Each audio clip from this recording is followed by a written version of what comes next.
पिछले वीडियो में हम लोग ग्रह के बारे में पढ़ लिए थे। मंगल ग्रह, बुध ग्रह, बृहस्पति ग्रह, शुक्र ग्रह और शनि ग्रह और अरुण और वरुण के बारे में। अगर वीडियो ना देखा हो तो लिंक डिस्क्रिप्शन में, वहां से आप देख सकते हैं। इस वीडियो में हम लोग पृथ्वी और चंद्रमा के बारे में पढ़ेंगे। अब बात करते हैं हम लोग पृथ्वी की। तो पृथ्वी के बारे में आप लोग सब जान ही रहे हैं। यह आकार में पांचवा सबसे बड़ा ग्रह है। यह सौरमंडल का एकमात्र ग्रह है जिस पर जीवन है, जहाँ पे आप लोग रह रहे हैं। इसका विषुवतीय व्यास का 12,756 किलोमीटर और ध्रुवीय व्यास होता है 12,714 किलोमीटर। लगभग इसका दोनों सेम ही होता है। तो पृथ्वी अपने अक्ष पर 23.5 डिग्री झुका हुआ है, सभी को पता है। यह अपने अक्ष पर पूरब से पश्चिम मतलब 1610 किलोमीटर प्रति घंटा की चाल से 23 घंटे 56 मिनट और 4 सेकेंड में एक पूरा चक्कर लगाती है। पृथ्वी इस गति को घूर्णन या दैनिक गति कहते हैं और जिसके कारण दिन रात होती है, ये आप लोग को पता है। पृथ्वी को सूर्य की एक परिक्रमा पूरी करने में 365 दिन 5 घंटे 48 मिनट 46 सेकेंड लगते हैं। जो ये 6 घंटे बचे हैं, यही 6 घंटे 4 साल में 24 घंटे बना लेते हैं। तो हम लोग उसको लीप ईयर में पढ़ते हैं। हम लोग प्रत्येक सौर वर्ष कैलेंडर वर्ष के लगभग 6 घंटा बढ़ जाता है, जिसे हर चौथे वर्ष में लीप वर्ष बनाकर समायोजित किया जाता है। मतलब लीप वर्ष 366 दिन होता है, जिसके कारण फरवरी माह में 28 के स्थान पर 29 दिन होता है। अब देखिए, सूर्य पृथ्वी को सूर्य की एक परिक्रमा करने में जो समय लगा उसे सौर वर्ष कहते हैं। पृथ्वी पर ऋतु परिवर्तन इसकी अक्ष पर झुके होने के कारण तथा सूर्य के सापेक्ष इसकी स्थिति में परिवर्तन यानी वार्षिक गति के कारण दिन रात छोटा और बड़ा होता है। आकार एवं बनावट की दृष्टि से पृथ्वी शुक्र के समान है। शुक्र है शुक्रवार है, इसीलिए इसका भगनी आई है। टीवी देखने तो शुक्र भगनी इसलिए कहा जाता है क्योंकि यह पृथ्वी के समान सेम घनत्व सेम डेंसिटी जैसा है। जल की उपस्थिति के कारण इसे नीला ग्रह भी कहा जाता है।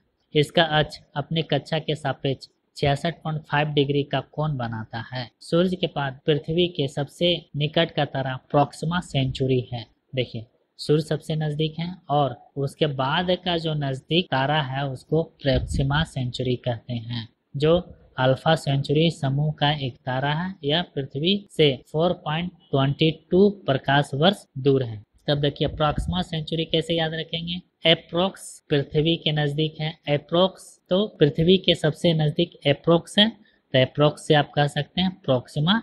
और ये एप्रोक्स सेंचुरी बनाते बनाते जहां हम लोग बच जाते हैं, रुक जाते हैं, तो एप्रोक्स सेंचुरी। सचिन भी देख सकते हैं सचिन को, तो वो सेंचुरी भी नहीं बना पाता, तो एप्रोक्स रह जाता था।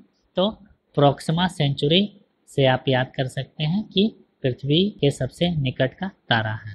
पृथ्वी का एकमात्र उपग्रह सभी को पता है, वो चंद्रमा है। अब साइरस या डॉग स्टार, साइरस या डॉग स्टार जो है 9 वर्ष दूर स्थित है पृथ्वी से एवं सूर्य से दोगुने व्यास वाला तारा है। डॉग स्टार यह रात में दिखाई पड़ने वाला सर्वाधिक चमकीला तारा है। तो साइरस है और जो डॉग स्टार है यह रात में सर्वाधिक चमकीला तारा है। अब इसको आप याद रख सकते हैं, जब रात होता है तो कुत्ता को ही ज्यादा दिखाई देता है और उसकी आंखों में ज्यादा चमक होती है और कुत्ता भौंकता है और उसको बोलते हैं डॉग स्टार। चलिए अब बात करते हैं चंद्रमा की। इसके बारे में भी आप लोग जानते हैं। तो चंद्रमा की सतह, अब देखिए, जो भी चंद्रमा को हम लोग अध्ययन करते हैं, उनकी आंतरिक स्थिति को पढ़ते हैं, उसको पढ़ने वाले को हम लोग सेनोलॉजी कहते हैं। इस पर धूल के मैदान को शांति सागर कहते हैं। यह चंद्रमा का पिछला भाग है जो अंधकार में होता है। चंद्रमा का उच्चतम पर्वत लिवनिड्स पर्वत है जो 35,000 फुट ऊंचा है। चंद्रमा का सबसे ऊंचा पर्वत कौन सा है? लिवनिड पर्वत है जो 35,000 फुट सबसे ऊंचा है। यह चंद्रमा के दक्षिणी ध्रुव पर स्थित है। चंद्रमा को जीवाश्म ग्रह भी कहा जाता है। चंद्रमा पृथ्वी की एक परिक्रमा लगभग 27 दिन 8 घंटे में पूरी करती है और इतने ही समय में अपने अक्ष पर एक घूर्णन करता है। यही कारण है चंद्रमा का सदैव एक ही भाग दिखाई पड़ता है और पृथ्वी से चंद्रमा का 57% भाग को देख सकते हैं। मतलब 57% भाग को ही हम लोग देखते हैं। चंद्रमा का अक्ष तल पृथ्वी के अक्ष के साथ 58.48 डिग्री का अक्ष कोण बनाता है और चंद्रमा पृथ्वी के अक्ष के लगभग समानांतर है। चंद्रमा का व्यास लगभग 3,400 किलोमीटर तथा द्रव्यमान पृथ्वी के द्रव्यमान का 1/81वां भाग है।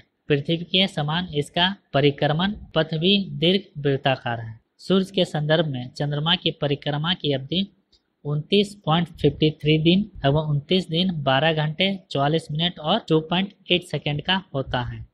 इस समय को एक चंद्रमास या साइनोडिक मास कहते हैं। नक्षत्र समय के दृष्टिकोण से चंद्रमा लगभग 27.5 दिन मतलब 27 दिन 60 घंटे 43 मिनट और 11.6 सेकेंड में पुनः उसी स्थिति में होती है। तो 27.5 दिन की यह अवधि एक नक्षत्र मास कहलाती है। ज्वार उठने के लिए अपेक्षित सौर एवं चंद्रमा की शक्तियों का अनुपात 11:5 है।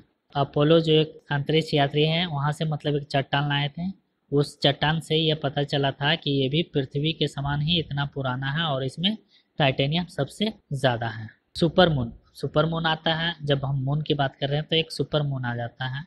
तो जब चंद्रमा पृथ्वी के सबसे निकट होता है तो उस स्थिति को सुपर मून कहते हैं। इसे पेरिजी फुल मून भी कहते हैं। इसमें चांद 14% ज्यादा बड़ा और 30% अधिक चमकीला दिखाई पड़ता है।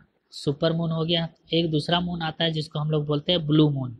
एक कैलेंडर के माह में जब 2 पूर्णिमाएं हो तो दूसरी पूर्णिमा का चांद ब्लू मून कहलाता है। वस्तुतः इसका मुख्य कारण 2 पूर्णिमाओं के बीच अंतराल 31 दिन से कम होना है। ऐसा हर 2-3 साल पर होता है। अगस्त 2012 में 2 पूर्णिमाएं 2 और 31 अगस्त को देखा गया है। इसमें से 31 अगस्त 2012 के पूर्णिमा को ब्लू मून कहा गया। अब देखिए ग्रह की बात कर रहे थे तो ग्रह था, तो यहाँ पे 2 ग्रह और आता है। एक बौना ग्रह आता है और भी जो ग्रह है जिसको हम लोग बौने ग्रह बोलते हैं। तो बौने ग्रह में यम है, सेरस है और भी छोटे छोटे क्षुद्र ग्रह। तो बौने ग्रह में यम मतलब प्लूटो, तो नाम से ही लग रहा है यम मतलब यमराज। तो यमराज कहाँ आएंगे? बादल में आएंगे, क्लाउड से आएंगे। और किस में आएंगे? टमटम में आएंगे।